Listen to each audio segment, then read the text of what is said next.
Unacademy. Let's crack it. नमस्कार, मैं रमेश सिंह आप सबों का यूपीएससी अनस्टेपेबल्स हिंदी चैनल में स्वागत करता हूं। आप सही समझे, मैं वही रमेश सिंह हूं जिसने इंडियन इकोनॉमी पुस्तक लिखी है जो हिंदी और मराठी दोनों में उपलब्ध है। जैसा कि पता है आपको कि हमारी मुखर्जी नगर स्थित अनअकैडमी की हिंदी माध्यम टीम एनसीईआरटी पे अभी श्रृंखला चला रही है। उसमें मेरी जिम्मेवारी आपको एनसीईआरटी के पुस्तकों को से अवगत कराना है। उस श्रृंखला की पहली कड़ी में हमने चुना 9th क्लास के एनसीईआरटी की, जिसका टाइटल है अर्थशास्त्र। उस लेक्चर सीरीज में यह आज आपका चौथा क्लास है, लेसन 4। आप यहां देख पा रहे होंगे लेसन 4। ये हम एनसीईआरटी के इम्पोर्टेंस, उपयोगिता, इसके महत्व पर पुनः दोबारा नहीं बोलेंगे, क्योंकि 1 घंटे में हमको आपको बहुत सारी बातें बतानी है। ठीक है, तो जरा देखते हैं कि अर्थशास्त्र के क्लास 9 के दूसरे अध्याय संसाधन के रूप में लोग, उसमें हमने 2 कक्षाओं का वादा किया था। एक आपने ऑलरेडी देखा, यह दूसरी कक्षा होगी जो लेसन 4 के नाम से यहाँ है, जिसका टाइटल है लोगों में बेरोजगारी, अनएम्प्लॉयमेंट। बेरोजगारी की स्थिति भारत में लोगों में कैसी है, क्या है। अगर पुस्तक की देखें बात, तो यह है पुस्तक का कवर, अर्थशास्त्र कक्षा 9 के लिए पाठ्य पुस्तक। हमने पिछले ही क्लास में आपको बताया था लेसन 3 के समय, जिसे आप लेक्चर 3 भी मान सकते हैं, कि आने वाले समय में हम हिंदी माध्यम में पढ़ाएंगे जरूर, लेकिन हम अपने क्लास को आधारित करेंगे इंग्लिश मीडियम के पुस्तक पे, हिंदी पर नहीं, क्योंकि हिंदी में कई त्रुटियां हैं। उसके साथ साथ वे पूर्णतः संशोधित नहीं हैं, छपे हुए उसी वर्ष में हैं जिस वर्ष इंग्लिश के एनसीईआरटी छपे हैं, लेकिन वे अपडेटेड नहीं हैं। जिस कारण से हमने निर्णय किया कि क्यों नहीं क्लास में हम इंग्लिश के बुक को ही बेस बनाएं। ठीक है, अब जरा देखें कि आज के क्लास में, आज के लेसन में हम क्या देखने जा रहे हैं। तो थोड़ा सा आपको परिचय दे दें कि इस अध्याय की चर्चा को 2 लेसन्स में की गई है। जहां पहले में लेसन 3 में शिक्षा एवं स्वास्थ्य की, वहीं दूसरे में आज के लेसन में हम बेरोजगारी की चर्चा करेंगे। मतलब कि इस कक्षा के एनसीईआरटी पुस्तक का जो दूसरा अध्याय है, जिसका शीर्षक है संसाधन के रूप में लोग, उस अध्याय को हमने 2 पार्ट में बांट दिया था। पहले में हमने शिक्षा और स्वास्थ्य की चर्चा की, जो आप लोगों ने देखा, उससे फायदा भी उठाया होगा, लाभ उठाया होगा। दूसरा जो क्लास है आपका, वो है डेडिकेटेड ऑन अनएम्प्लॉयमेंट, बेरोजगारी। ठीक है, अब समस्या ये है कि बेरोजगारी इतनी बड़ी समस्या भारत में रही है कि हम अर्थशास्त्र के पुस्तकों में जो चैप्टर देखते हैं उसका नाम ही बेरोजगारी हो गया। वैसे देश जहां बेरोजगारी बहुत बड़ी समस्या नहीं है, वहां पर इन विषय की पढ़ाई रोजगार के नाम से चैप्टर में की जाती है, एम्प्लॉयमेंट। लेकिन हाल के पिछले 1.5 से 2 दशक में भारत में एक परिवर्तन हुआ कि इकोनॉमिक सर्वे में अनएम्प्लॉयमेंट के बदले एम्प्लॉयमेंट एंड अनएम्प्लॉयमेंट ये शुरू हो गया। आज आप देखेंगे टाइटल होता है स्टेटस ऑफ एम्प्लॉयमेंट, माने रोजगार की स्थिति देश, बेरोजगारी की स्थिति नहीं। मतलब कहने का और देखने का नजरिया बदल गया है। मतलब हम अपना ध्यान हमेशा अगर बेरोजगारी पे फोकस रखेंगे एक समस्या के रूप में, तो रोजगार सृजन पे हमारा ध्यान नहीं रहेगा। इस कारण से ये चेंज किया गया है, एटीट्यूडनल चेंज कर सकते हैं, जिसे आप ट्रांसफॉर्मेटरी रिफॉर्म्स के नाम से जानते हैं। केंद्र सरकार ने उसकी शुरुआत 2017-18 में की थी। एनीवे, अब ज़रा देखिए कि बेरोजगारी हमारा सब्जेक्ट मैटर है लेसन 4 का, ठीक है? और 1 घंटे में बेरोजगारी से जुड़े उन तमाम चीज़ों से आपको हम परिचित कराना चाहेंगे जो कि एनसीईआरटी 9th क्लास के इकोनॉमिक्स बुक ने हमें प्रेस्क्राइब किया है या सुझाया है। बेरोजगारी में बहुत और चीज़ें पढ़ी जा सकती हैं, जानी जा सकती हैं, जो हम लोग जानेंगे उच्च कक्षाओं का क्लास करते समय। फिलहाल उतना ही जाने जितना एनसीईआरटी हमें दिखाता है 9th क्लास तक के लिए, ठीक है? अब अगर बेरोजगारी को प्रथमतः देखें तो बेरोजगारी है क्या? तो यहाँ देखें, पहले लाइन में हमने इसको सिंपल तरीके से परिभाषित करने की कोशिश की है। ये कहता है कि जब प्रचलित मजदूरी, गोइंग वेजेस, जो मजदूरी का रेट है, इसका सेंस ये हुआ कि जब प्रचलित मजदूरी की दर पर काम करने के इच्छुक व्यक्ति को काम नहीं मिलता तो यह बेरोजगारी की स्थिति है, ठीक है? कोई व्यक्ति है जो काम करना चाहता है, रोजगार में संलग्न होना चाहता है, वो इच्छुक है कि हमें कुछ काम मिले आज के मजदूरी के दर पर, कि 500 रुपये पर डे मजदूरी है ग्रामीण मजदूर का। तो ग्रामीण मजदूर 500 रुपये पे काम करने को खेतों में आज तैयार है, लेकिन उसको खेत में काम करने का अवसर नहीं मिला तो उसे हम बेरोजगार कहेंगे। मतलब कि वह व्यक्ति जो काम करने की इच्छा नहीं रखता, अगर वो घर में दिन भर बैठा हुआ है तो वो बेरोजगार नहीं है। काम करने की इच्छा का होना जरूरी है।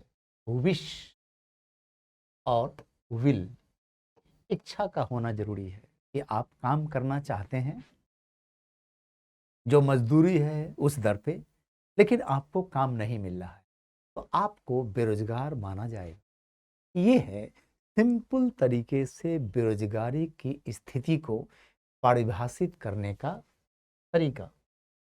परिभाषित करने का तरीका कि किसी व्यक्ति को जो काम करने को इच्छुक है, जो रोजगार पाने का इच्छुक है, उसको काम नहीं मिला तो वह उस दिन बेरोजगार माना जाएगा। इसी तरह से हम 1 सप्ताह में बेरोजगारी का आकलन करते हैं, 1 महीने में करते हैं, जिसे स्टेटस ऑफ एम्प्लॉयमेंट कहते हैं। किसी को 1 दिन में 8 घंटे के बदले 3 घंटे का काम मिला, किसी को 8 घंटे के बदले 6 घंटे का मिला, किसको 8 घंटे का मिल गया, 8 में से 8 घंटे का। तो ये तीनों ही 3 तरह के बेरोजगार हैं। ये थोड़ा सा जटिल लगेगा आपको, लेकिन आने वाले कक्षाओं में इस पे चर्चा भी की जाएगी।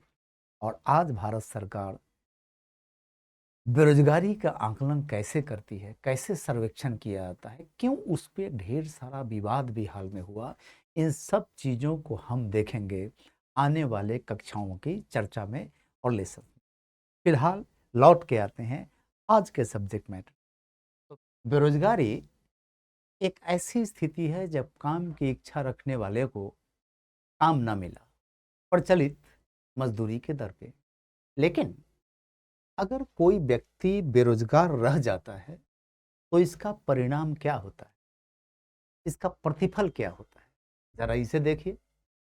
तो इसके परिणाम में एनसीईआरटी ने कुछ चीज़ों पे इशारा किया है कि जो व्यक्ति बेरोजगार रह गया उसको हताशा मिलती है, हताशा की स्थिति बनती है, वो व्यक्ति निराश हो जाता है और उसका जीवन स्तर निम्न स्तर का हो जाता है, उसकी सामाजिक स्थिति घट जाती है।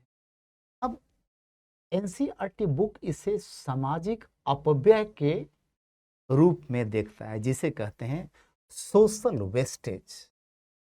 सोशल वेस्टेज, अगर किसी समाज में काम करने वाले व्यक्ति को काम नहीं मिला, रोजगार नहीं मिला, तो इसे सामाजिक तौर पर अच्छा नहीं माना जाता, इसे समाज का विनाश मानता। जो श्रम शक्ति है, जो व्यक्ति कार्यकारी हो सकता था, जो अपने परिवार, अपने समाज, अपने देश के आय को बढ़ाने में मदद कर सकता था, वो मदद नहीं करके उसका वेस्टेज हो रहा है, उसका अपव्यय हो रहा है, उसका विनाश हो रहा है। समझ में आ रहा है? कहने का मतलब कि कोई व्यक्ति अगर बेरोजगार रह गया तो उसके बेरोजगारी का परिणाम न सिर्फ उस व्यक्ति के हताशा, निराशा और उसके लो लिविंग स्टैंडर्ड में परिणत होता है, बल्कि अंततः यह सामाजिक स्तर पे भारत को एक अगर समाज माने, जो है भी, तो भारत के सामाजिक स्तर पे ये श्रम शक्ति का वेस्टेज है। इसे सोशल वेस्टेज के नाम से इकोनॉमिक्स में पुकारा जाता है। ठीक है? और ये सोशल वेस्टेज था कि नहीं रहता है?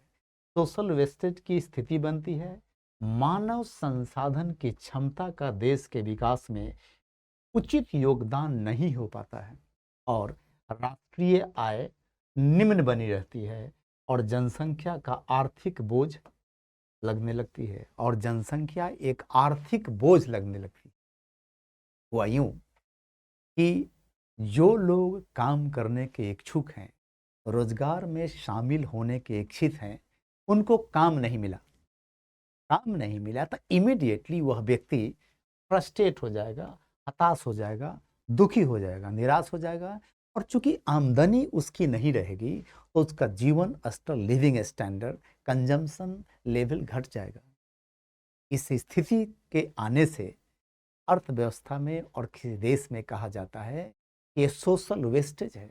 ये श्रम पूंजी तो है, मानव कैपिटल तो है, लेकिन उसको काम करने का अवसर ही नहीं है। ये देखिए अगली अगली स्थिति, आपने पिछले क्लास में देखा होगा कि अगर जनसंख्या में उचित शिक्षा, कौशल और स्वास्थ्य का निवेश किया जाए तो वह कार्यकारी जनसंख्या बन जाता है, वह एक परिसंपत्ति बन जाता है। लेकिन ये दूसरी स्थिति है कि आपने जनसंख्या को पढ़ा भी दिया, उसके स्वास्थ्य की देखभाल भी की, उसमें कुशलता भी है, वह काम करने के इच्छुक भी है, लेकिन काम ही नहीं मिला, वो बेरोजगार रह गया।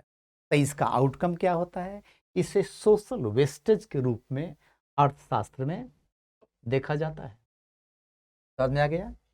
इसे अर्थशास्त्र में सोशल वेस्टेज के रूप में देखा जाता है। ये अच्छी स्थिति नहीं है और ऐसी स्थिति बनने के बाद क्या होता है कि उस व्यक्ति का पारिवारिक आर्थिक आय घट जाता है।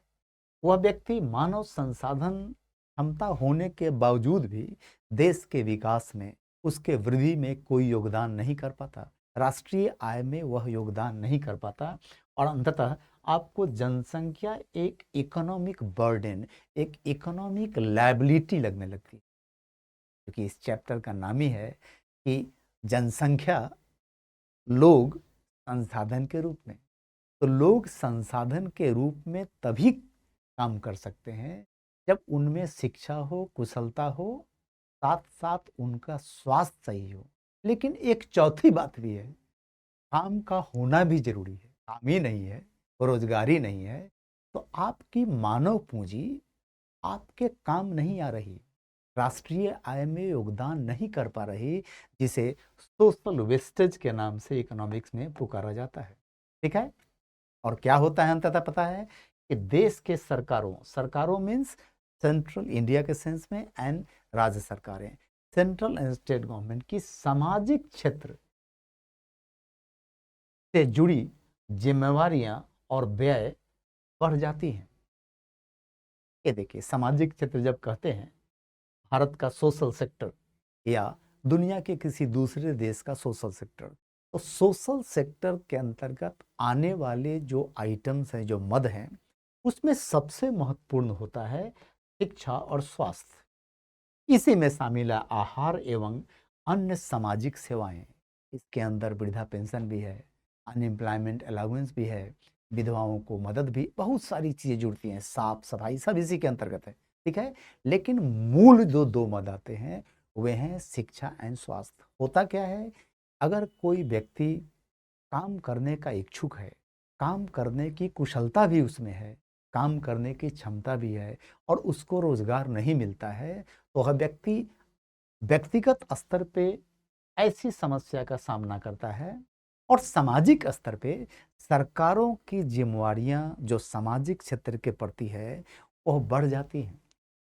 अगर किसी परिवार में काम करने के इच्छुक 4 लोग हैं, चारों को रोजगार मिल गया, तो वह परिवार का भरण पोषण, परिवार के बच्चों की शिक्षा, उनके स्वास्थ्य की देखभाल अपने आमदनी से कर सकता है। लेकिन अगर उसका इनकम ही नहीं है, काम करने के इच्छुक है लेकिन बेरोजगार है, तो उसके परिवार में जो डिपेंडेंट हैं, बुजुर्ग हैं, वृद्ध हैं, ठीक है, या बच्चे जिनकी पढ़ाई होनी है, वैक्सीन लगना है, उनकी जिम्मेवारी अंततः किस पे आती है? परिवार पे। परिवार कर नहीं सकता तो किस पे आएगा? इमीडिएट आएगा राज्य की सरकार पे और अंततः केंद्र की सरकार पे। ये समझ में आ गया? अगर किसी देश में बेरोजगारी की स्थिति उच्च है तो वहाँ के सरकारों की सामाजिक क्षेत्र की जिम्मेवारी भी उच्च होगी, और जब जिम्मेवारी उच्च होगी तो इस पे होने वाला एक्सपेंडिचर भी उच्च होगा। हम देखेंगे कि आज देश की सरकारें सामाजिक क्षेत्र पे अंततः कुल कितना व्यय कर रही हैं, ठीक है, राशि के रूप में और साथ साथ जीडीपी के प्रतिशत के रूप में, ठीक है। इसका मतलब है कि किसी देश में जैसे जैसे बेरोजगारी का स्तर घटता है, सरकारों की सामाजिक क्षेत्र की जिम्मेवारियां घटती हैं और अंततः उनका उस पर व्यय भी घटता है।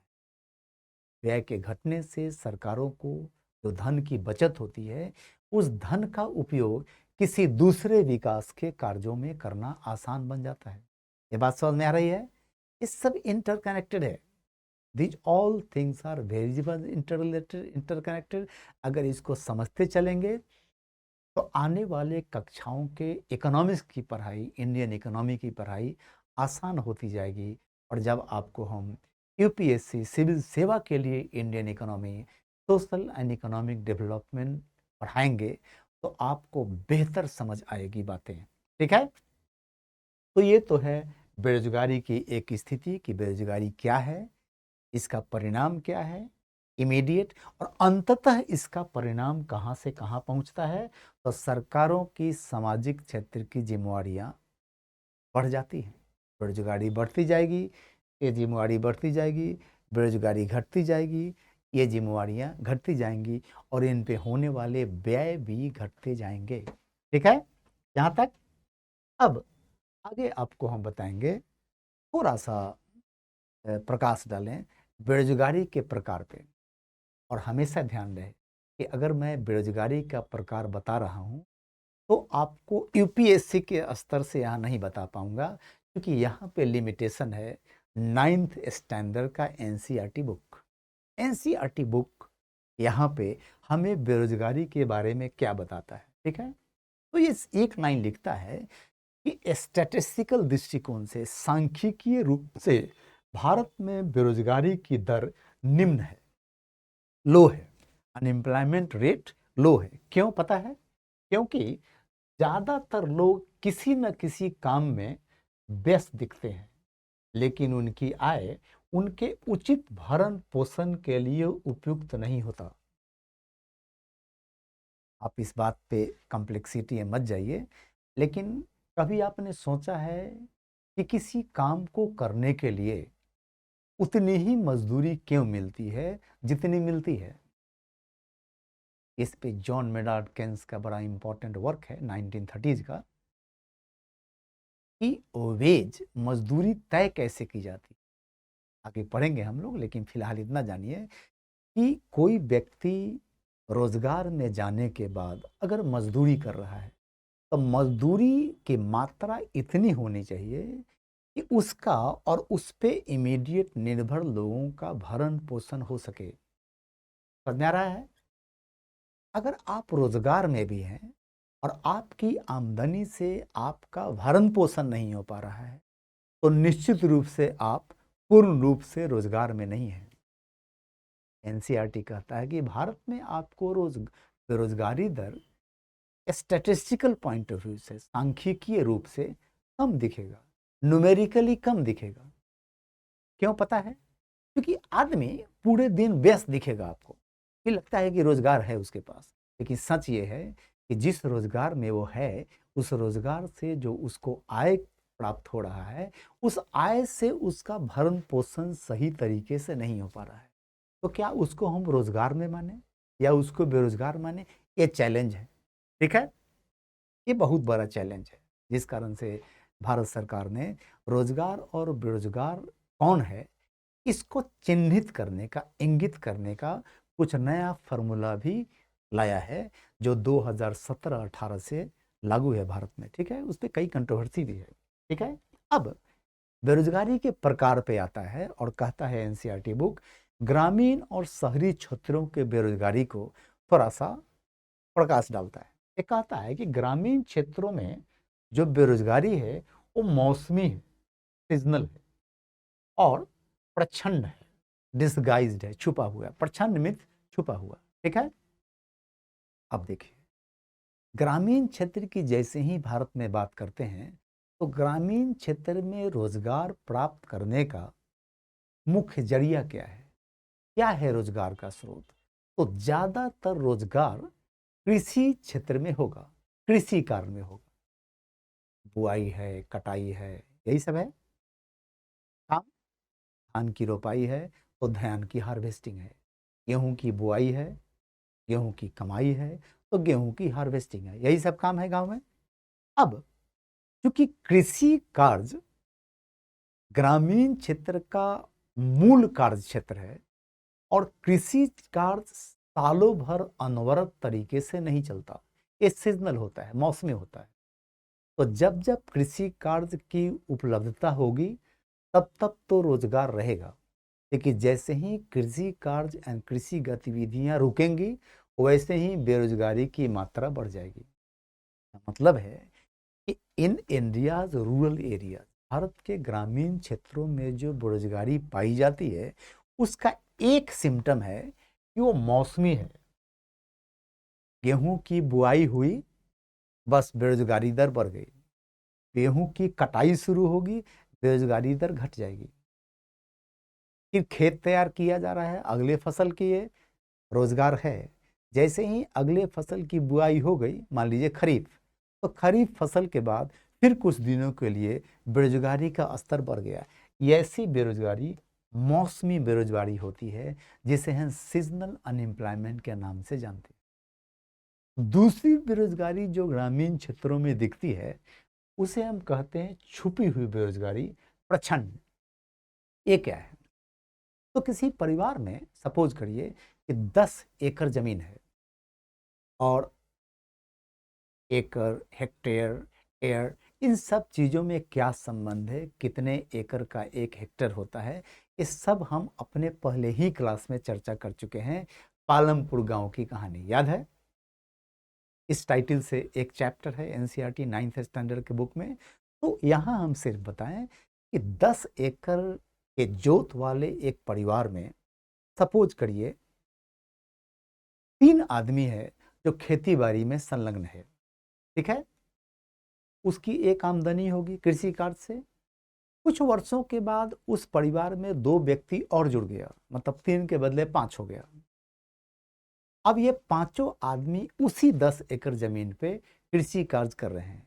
आमदनी लगभग उतनी ही बनी हुई है और कृषि कार्य करने वाले लोगों की संख्या 3 से बढ़कर 5 हो गई। समझ में आ रहा है?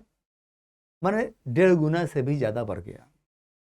फिर भी हम पांचों को रोजगार है मानेंगे कि इनको रोजगार है। 10 साल के बाद उस परिवार में कुल 8 से 10 आदमी हैं जो खेती में लगे हुए हैं। जमीन का आकार उतना ही है, जोत उतना ही है, कितना? 10 एकड़। अब जब 10 एकड़ जमीन पे 3 लोग खेती बाड़ी करते थे और आज जब उस पे 8 से 10 लोग खेती बाड़ी कर रहे हैं, तो क्या पहले और अब में रोजगार की स्थिति एक ही है? क्या प्रति रोजगार व्यक्ति कमाई और इनकम उतना ही है? नहीं, इनकम घटता चला गया। ये छुपी हुई बेरोजगारी है। आपको 8 से 10 लोग 10 एकड़ जमीन पे काम धाम करते दिख तो रहे हैं, लेकिन ये रोजगार में नहीं है, ये जिस व्यस्त है। वही यहाँ कह रहा है कि भारत में कुछ रोजगार इस प्रकार के हैं कि वास्तव में लोग रोजगार में हैं नहीं, लेकिन हम उनको बेरोजगार नहीं कह पाते। यही बेरोजगारी है जो छुपी हुई बेरोजगारी है, क्योंकि कृषि क्षेत्र से, कृषि कार्यों से औद्योगिक एवं सेवा क्षेत्र की तरफ लोगों का माइग्रेशन कम हुआ है, जिस कारण से क्या हुआ है कि खेती बाड़ी के कार्य में प्रच्छन्न बेरोजगारी की संख्या और मात्रा बढ़ती गई है। एग्रीकल्चर सेक्टर में कृषि जोत पर जितने लोग निर्भर हैं, उन निर्भरता की मात्रा बढ़ती गई है। तो प्रति व्यक्ति आय घटता गया होगा कृषि क्षेत्र में, प्रति व्यक्ति आय ग्रामीण क्षेत्रों में घटता गया होगा, प्रति व्यक्ति आय घटेगा तो प्रति व्यक्ति कंजम्पशन घटेगा, उपभोग घटेगा, और इस प्रकार अंततः प्रति परिवार जीवन स्तर भी दिनानुदिन बदतर से बदतर होता गया होगा।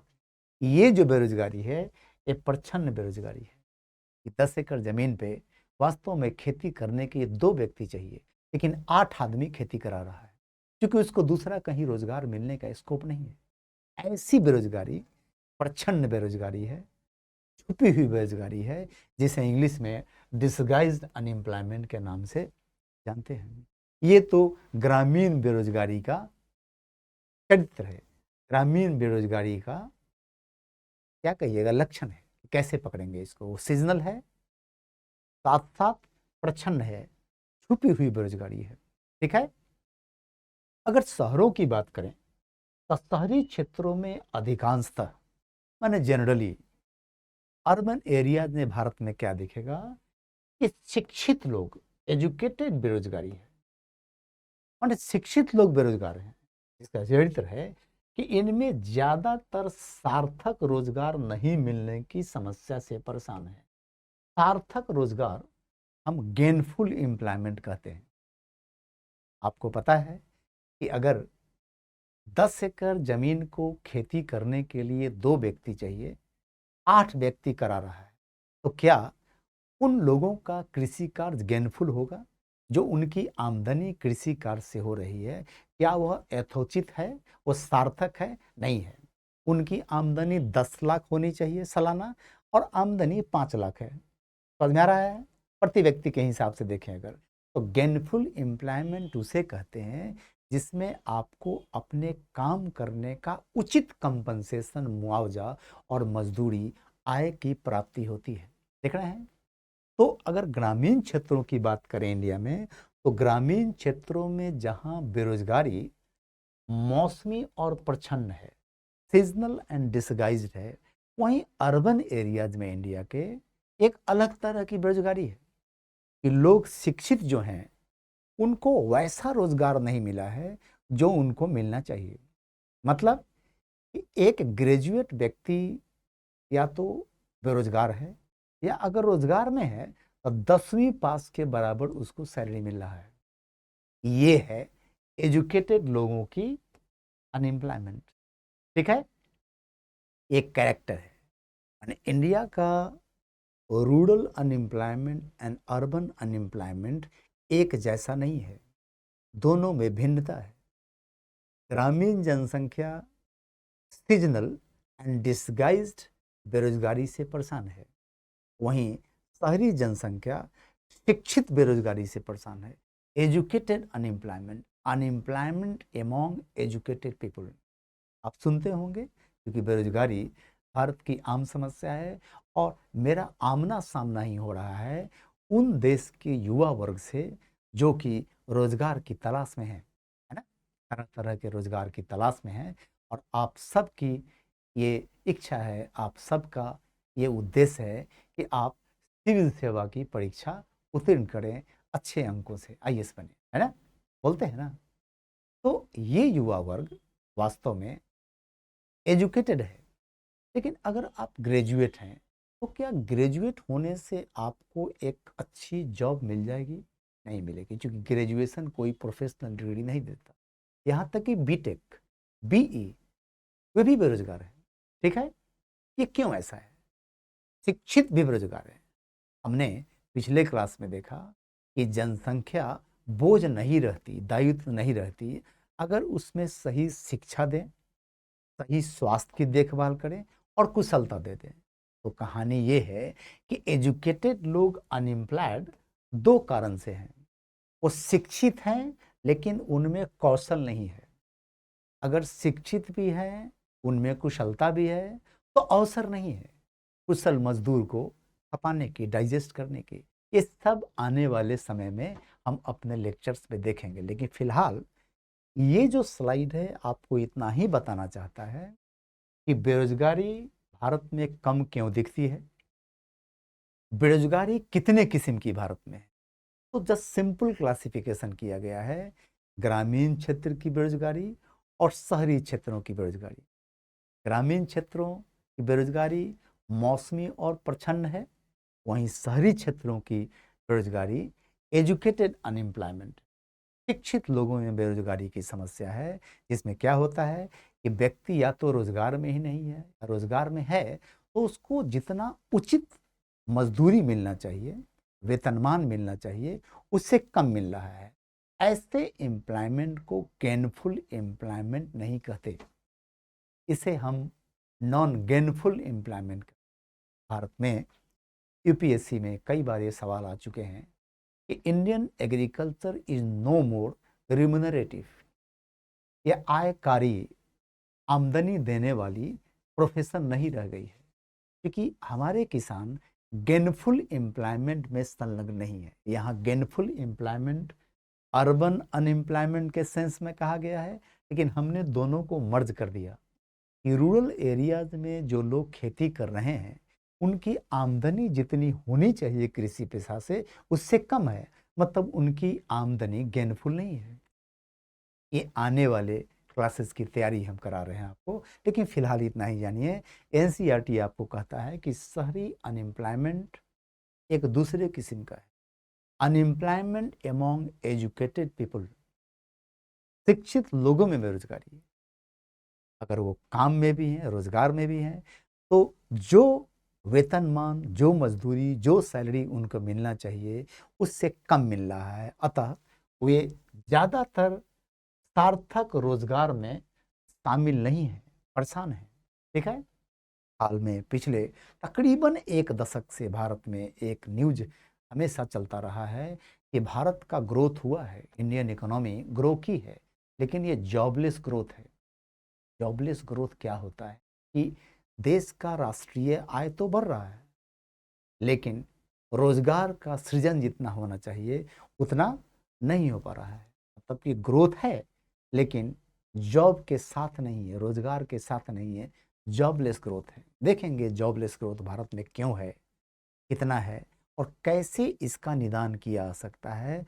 भारत की सरकार इस दिशा में कैसी कदम उठा रही है, आने वाले समय में देखें। एक आंकड़ा हमने आपको दिया है अपने तरफ से, इकोनॉमिक सर्वे 22-23 के आधार पे।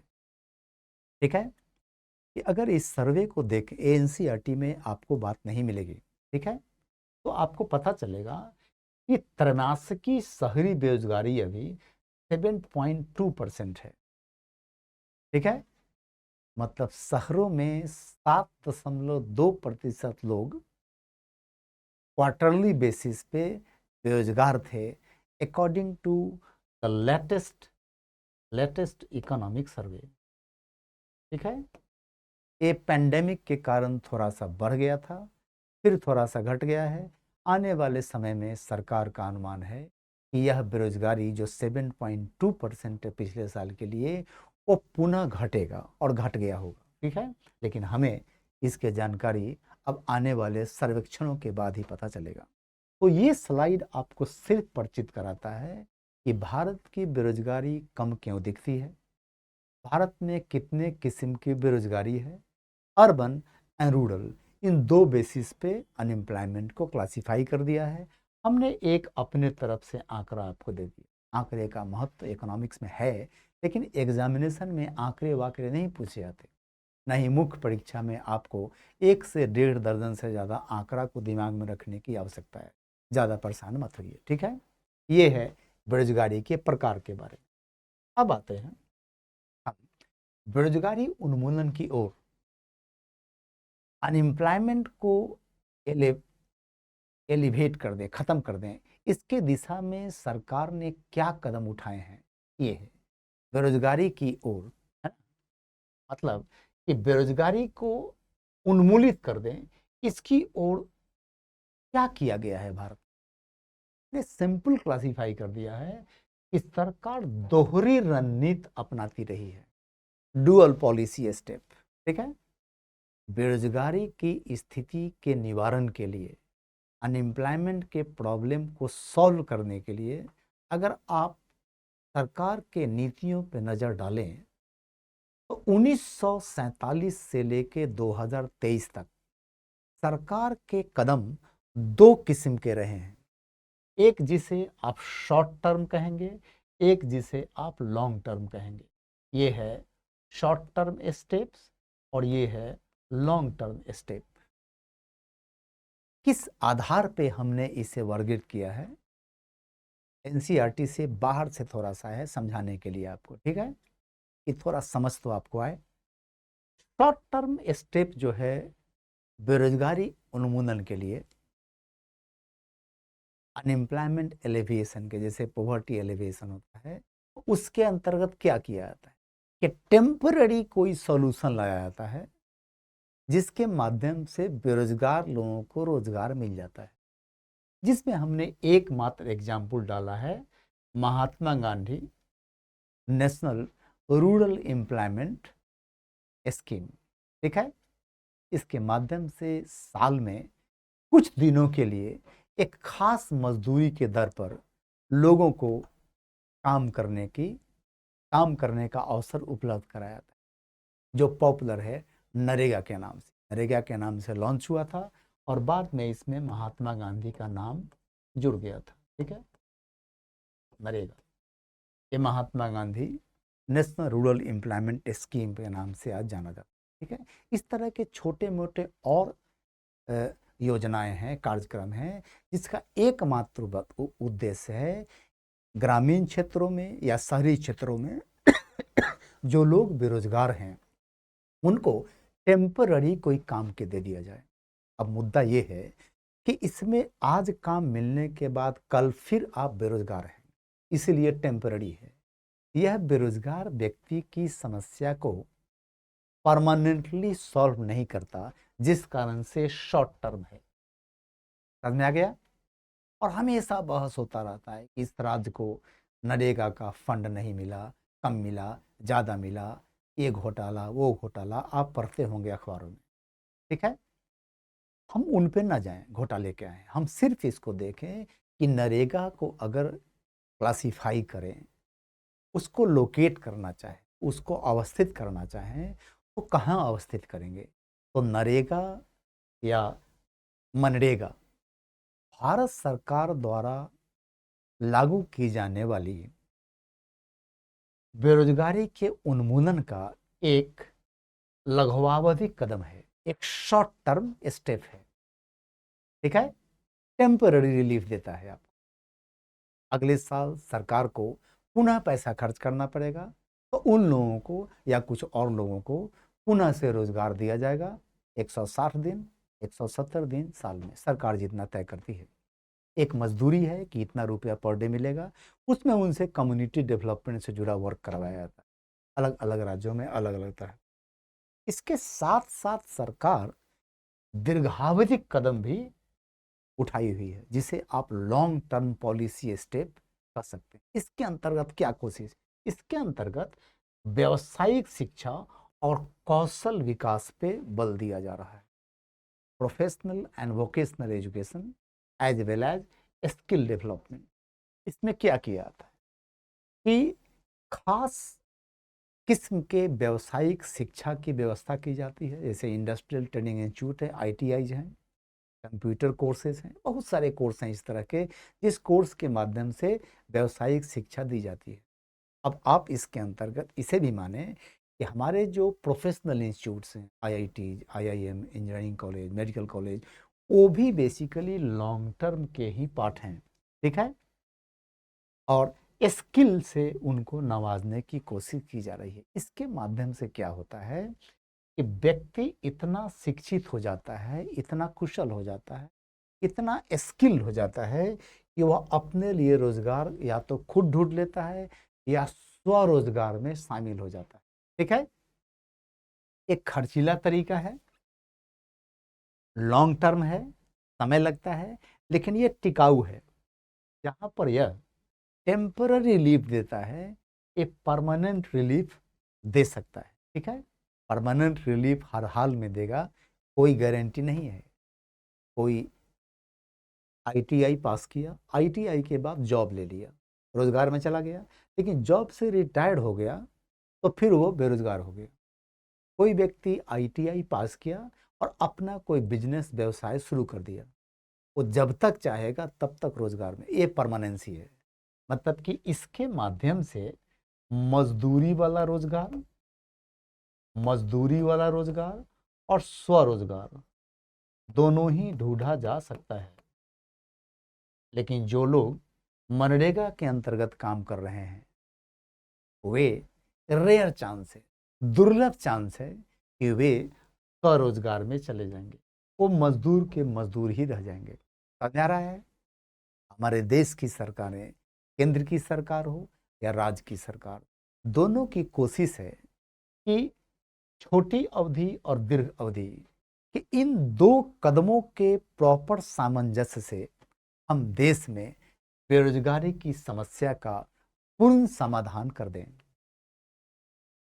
इस विषय पर आने वाले कक्षाओं में हम ज़्यादा बृहत और सटीक चर्चा करेंगे। ठीक है, तो ये है बेरोजगारी उन्मूलन की ओर।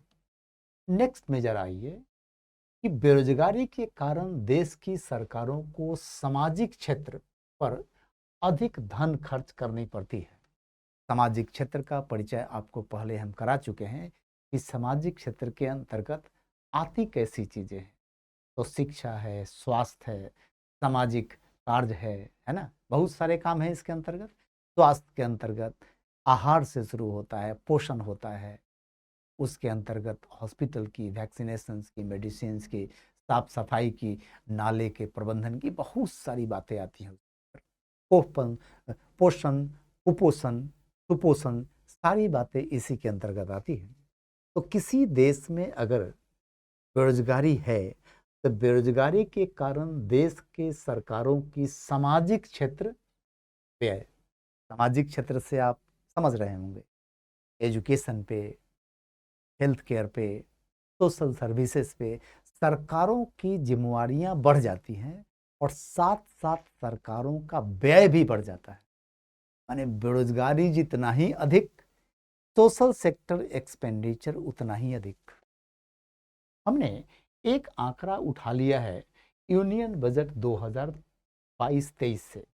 ठीक है, पिछले साल के बजट से हमने एक आंकड़ा उठा लिया है जो हमको अवगत कराता है लेटेस्ट इकोनॉमिक सर्वे 2022-23। ठीक है, ये पुनः हमने जो सूचना ये डाला यहाँ, ये सूचना एनसीईआरटी के आधार पर नहीं है, ये अलग से 1-2 मिनट का आपको हम कुछ बात बता दे रहे हैं। इसमें क्या है कि सामाजिक क्षेत्र पे होने वाला व्यय आज के डेट में भारत के जीडीपी का 8.3% है।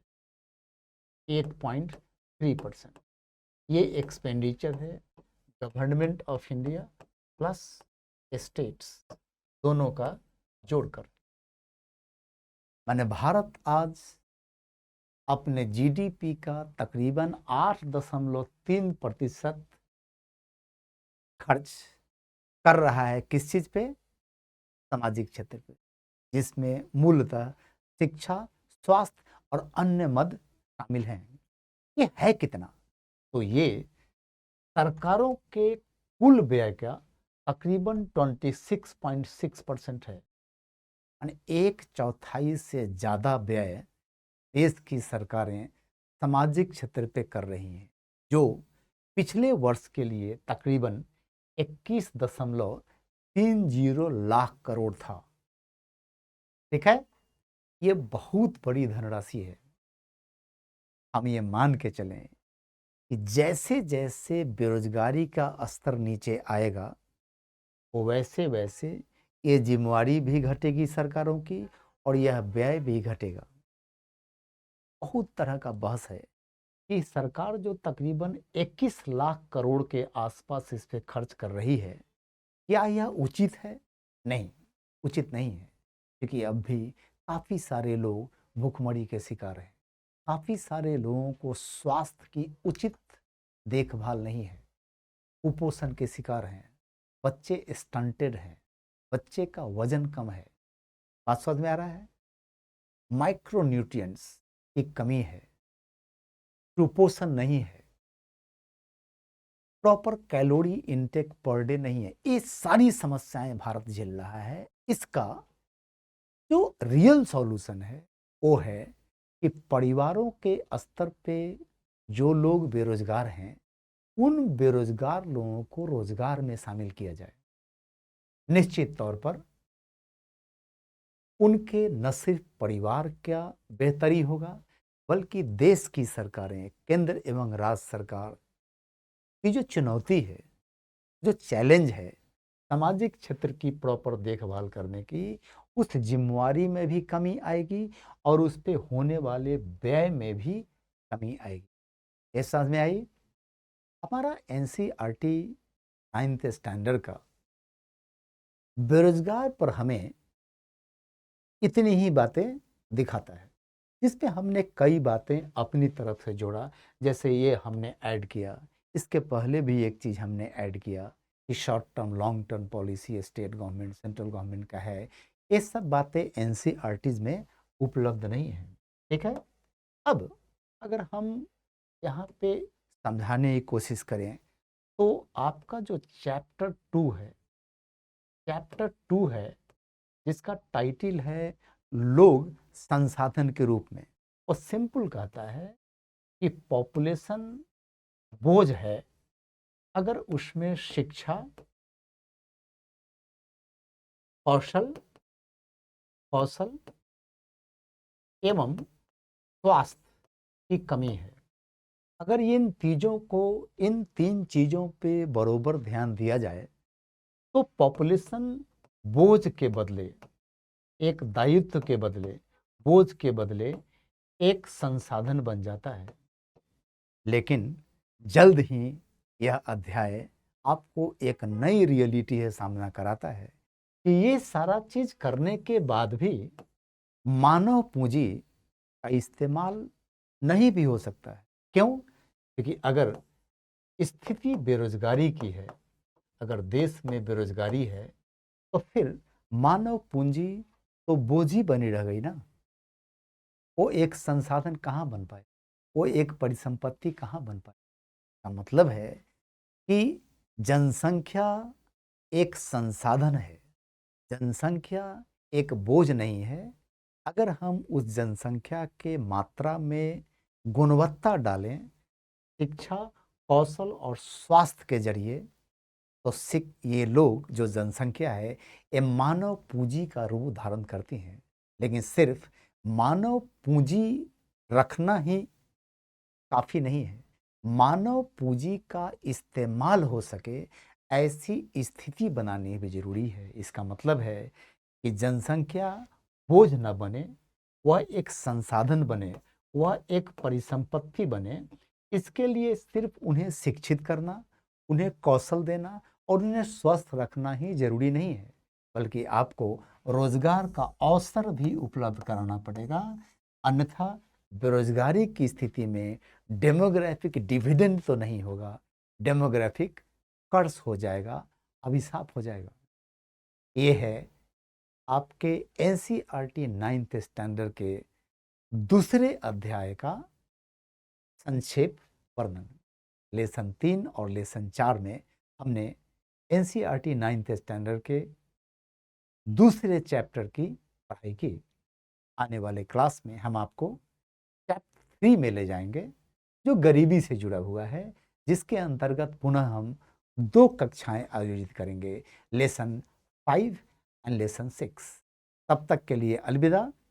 आप इस चैनल को सब्सक्राइब करिए और अपने सहपाठियों जिनको एनसीईआरटी में चुनौती आती है उनको बोलिए कि एनसीईआरटी की क्वालिटी कक्षाएं अनअकैडमी के यूपीएससी अनस्टेपेबल्स हिंदी यूट्यूब चैनल पे आयोजित की जा रही हैं।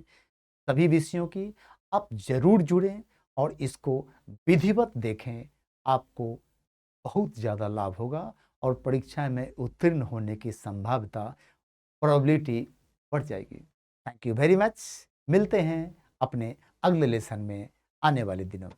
Thank you very much.